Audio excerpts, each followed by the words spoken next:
ক্ষমতায় যারা বসে আছে, এই সরকারেরা, এই এই ইন্ডাস্ট্রি, গার্মেন্ট ইন্ডাস্ট্রি হওয়ার পরে যারা যারা ক্ষমতা এসেছে, যে যে সরকার ক্ষমতায় ছিল, তারা প্রত্যেক সময়ে, প্রত্যেক সরকারের সময় আমরা দেখেছি শ্রমিকরা আগুনে পুড়িয়ে, ভবন ধসে, গুলি ঘোষণ করে পিটিয়ে শ্রমিকদেরকে হত্যা করা হয়েছে।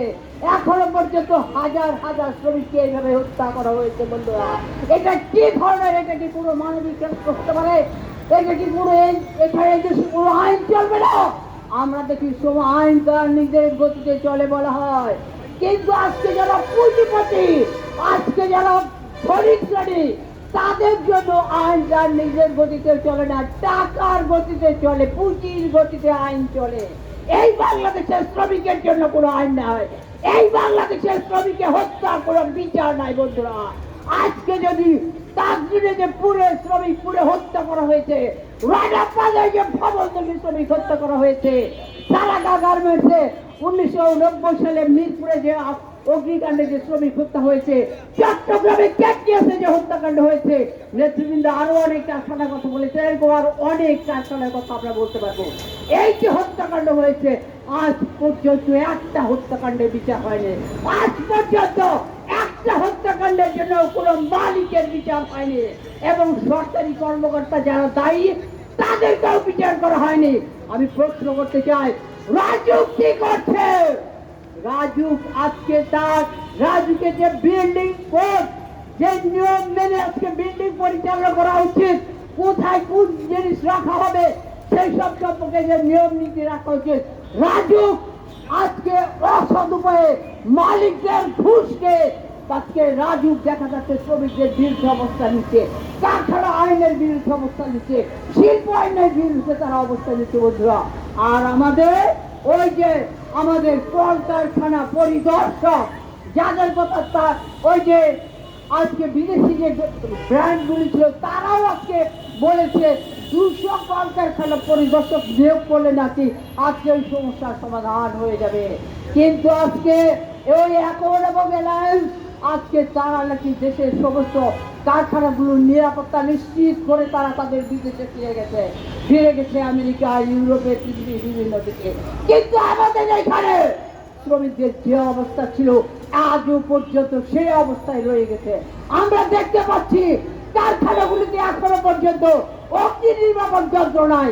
আপনি যদি মিরপুরের ওই কারখানার খোঁজ নেন তাহলে দেখবেন সেখানে অগ্নি নির্বাপকের কোনো অবস্থা ছিল না। আমরা আমরা পরের দিনও দেখেছি কারখানা সেখানে ধোয়া উঠছে এবং দাহ্য পদার্থ সেখানে রাখা হয়েছে। একটা কেমিক্যাল গোডাউনের পাশে গার্মেন্টস রাখা হয়, এটা কোন আইনে আছে? পৃথিবীর কোন আইনে নাই যে দাহ্য পদার্থের সাথে আপনি কোনো গার্মেন্ট প্রোডাক্ট, আপনি একটা গার্মেন্টস আপনি রাখতে পারেন। একই ঘটনা ঘটেছে।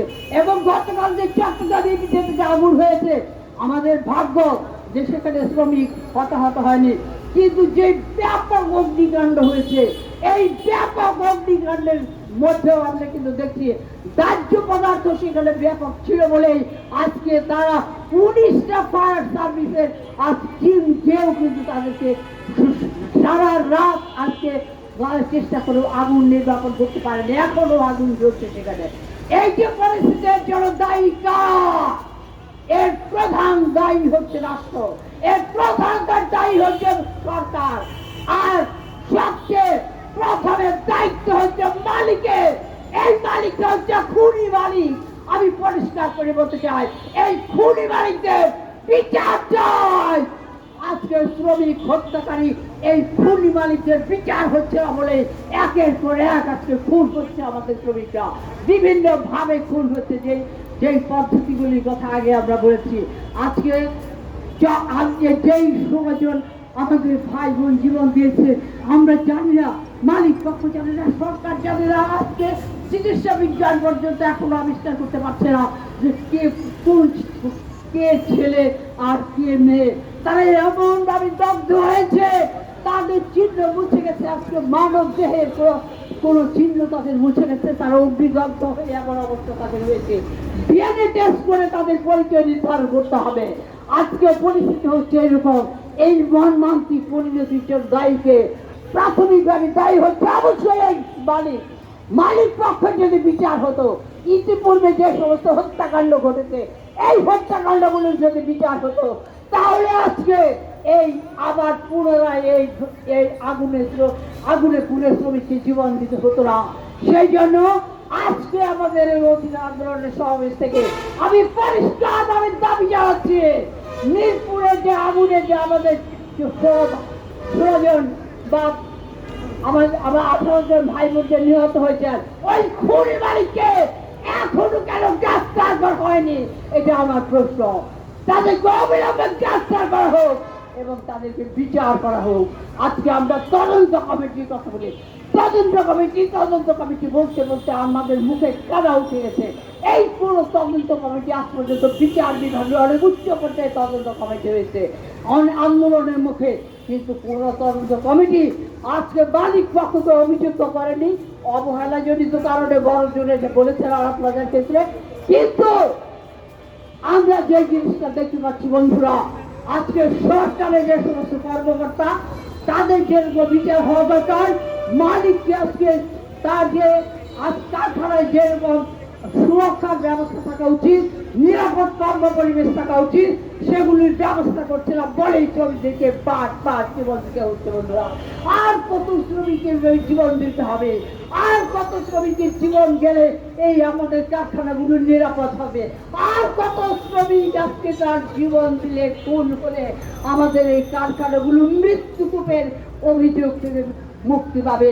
এই কারখানাগুলো একটা সব মৃত্যুকূপে পরিণত হয়েছে বন্ধুরা। আমরা গার্মেন্ট কারখানাগুলোকে, পুরো কারখানাকেই আমরা মৃত্যুকূপ হিসেবে দেখতে চাই না। আমরা দেখতে চাই আইন অনুযায়ী, আইন মেনে ওই কারখানাগুলোতে আজকে একটা নিরাপদ কর্ম পরিবেশ তৈরি হবে এবং নিরাপদ কর্ম পরিবেশে আমাদের শ্রমিক ভাই বোনেরা সেখানে কাজ করবেন এবং তারা কাজ করবে এবং এই কাজের এর মধ্য দিয়ে দেশ চলবে, আমাদের শ্রমিক পরিবারগুলি চলবে। আজকে যে অবস্থা চলছে এটা কোনোভাবে মারা যায় না বন্ধুরা।